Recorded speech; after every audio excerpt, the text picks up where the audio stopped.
Hello friends, Beauty's bake and cook চ্যানেলে আমি beauty চলে এসেছি আপনাদের সঙ্গে আজকে একটা জঙ্গল থিম কেক শেয়ার করতে। কেকটা ছিল আমার টোটাল 5 পাউন্ডের আর এটা ছিল চকলেট ফ্লেভারের কেক। আমি প্রথমেই কেক স্পঞ্জটা 3টে লেয়ারে কেটে চকলেট ক্রিম দিয়ে ক্রাম কোট করে ফ্রিজে রেখে দিয়েছিলাম।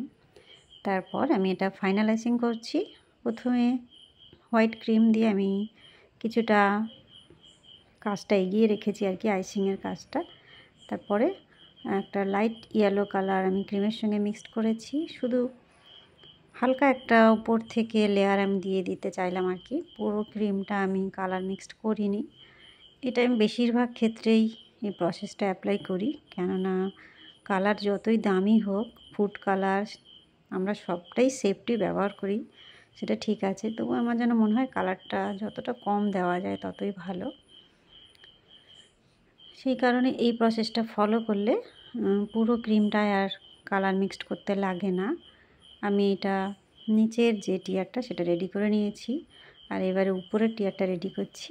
নিচেরটা ছিল আমার 3 পাউন্ড আর উপরেরটা ছিল 2 পাউন্ড। এটাও দেখুন একইভাবে আমি সাদা ক্রিম দিয়ে প্রথমে আইসিং করে নিয়েছি, তারপরে একটু ব্লু কালার ক্রিমের সঙ্গে মিক্সড করে নিয়ে একটা স্প্যাচুলা দিয়ে গায়ে একটু করে লাগিয়ে দিচ্ছি। এই সেট যেটা হয় white and blue, white and yellow, সেটগুলো দেখতে খুবই ভালো লাগে, মানে পুরো ক্রিমে কালার মিক্সড করে একরকম লাগে। আর এই যে পরে যে কালারটা মিক্সড করছি, এটা আমি যেহেতু অল্প পরিমাণ ব্যবহার করেছি, সেই জন্য এটাও একটু আলাদা রকম লাগে দেখতে, বেশ ভালোই লাগে। আমি একটা স্ক্র্যাপার দিয়ে সাইডগুলো সমান করে নিলাম, আর উপরটা একটা প্যালেট নাইফ দিয়ে ফিনিশিংটা নিয়ে আসছি। এই যে স্প্যাচুলার যে সুচালো ভাব যে দিকটায় থাকে, সেইটা দিয়ে আমি একটা ওয়েভ ডিজাইন করে দিলাম, আর উপরটা একটু হালকা করে বলিয়ে দিচ্ছি, কোনো রকম ডিজাইন এখানে করিনি।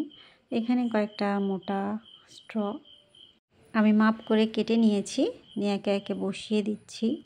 4টে স্ট্র এখানে আমি ব্যবহার করেছি, মানে কাটিং পিস। আস্তে আস্তে উপরে টিয়ারটা আমি দুটো প্যালেট নাইফ দিয়ে ধরে এরপরে বসিয়ে দিলাম। খুব সাবধানে কাজটা করতে হবে।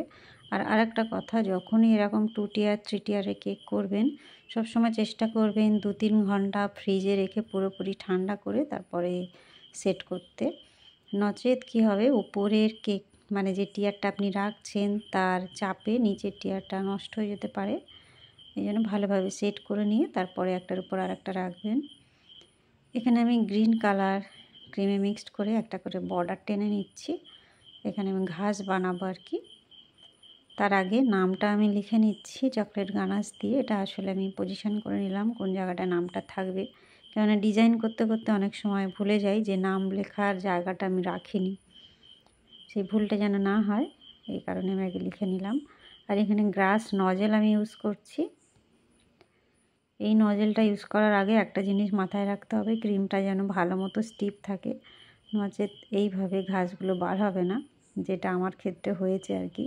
মানে কাজ করতে করতে ক্রিমটা বাইরে ছিল তো একটু নরম হয়ে গিয়েছিল, যার ফলে উপরে আমি করতে গিয়ে পুরোটা কমপ্লিট করতে পারিনি। শেষে আমি পাইপিং ব্যাগে আলাদাভাবে ভরে নিয়ে সরু করে কেটে আবার এই অল্প অল্প করে বানিয়ে নিচ্ছি একসঙ্গে। আমি ভেবেছিলাম গ্রাস নজেল দিয়েই পুরোটা হয়ে যাবে উপরে, যখন দেখলাম হলো না, ক্রিমটা নরম, তা অন্য প্রসেস আমি ফলো করলাম। এরকম সমস্যার মধ্যে পড়লে আমার প্রসেসটা ফলো করতে পারেন, অনেকটা উপকার পাবেন।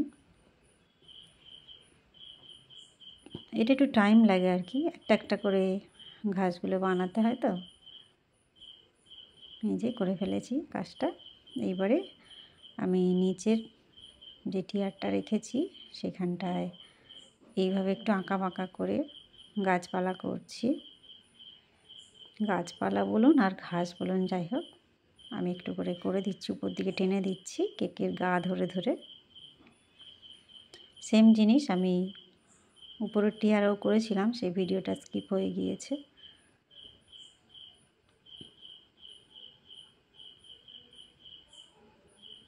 যেখানে যেখানে মনে হচ্ছে আরেকটু করে করে নিলাম।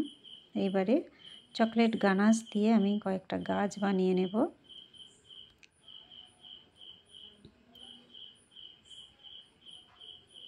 গানাসটা একটু খেয়াল করবেন যেন একদম স্মুথ হয়, তবেই কাজটা করতে সুবিধা হবে।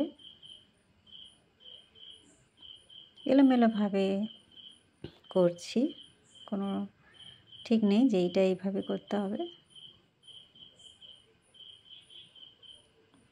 এই জঙ্গল থিমের কেক আমি অনেক রকমের আপনাদের সঙ্গে শেয়ার করে রেখেছি, সেইগুলো আপনারা দেখতে পারেন।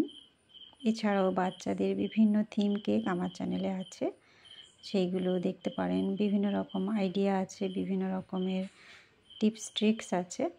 আচ্ছা, এখানে আমি পাইপিং ব্যাগে যে ক্রিমটা নিয়ে কাজ করছিলাম সেটা দিয়েই গাছের পাতাগুলো বানিয়ে দিচ্ছি, মানে ডট ডট করে দিচ্ছি, এক জায়গায় অনেকটা করে করে দিচ্ছি।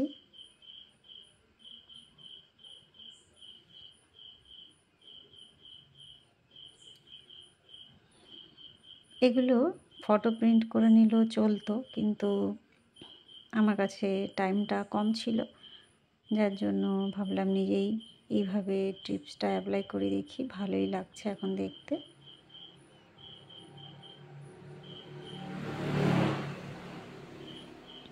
এই যে নিচেরটা কমপ্লিট করে ফেলেছি। এবারে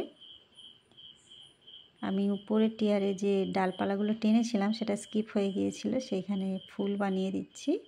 এটা ছোট সাইজে স্টার নজেল আর ক্রিমে পিঙ্ক কালারের, মানে পাইপিং ব্যাগে পিঙ্ক কালারের ক্রিম ভরে নিয়েছি।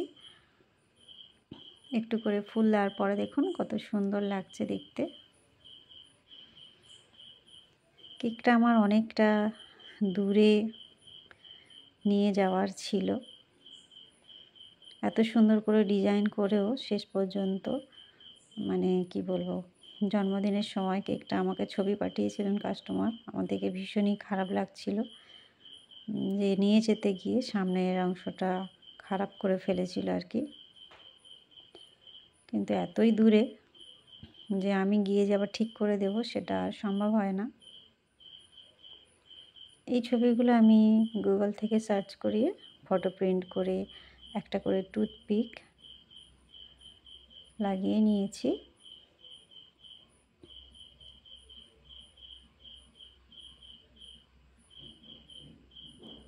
সাইজ হিসাবে রাখছি, যেগুলো ছোট সেগুলো সামনে, বড়গুলো পেছন দিকটায়। এই যে আর কিছুই না, সবটা কমপ্লিট করে ফেলেছি।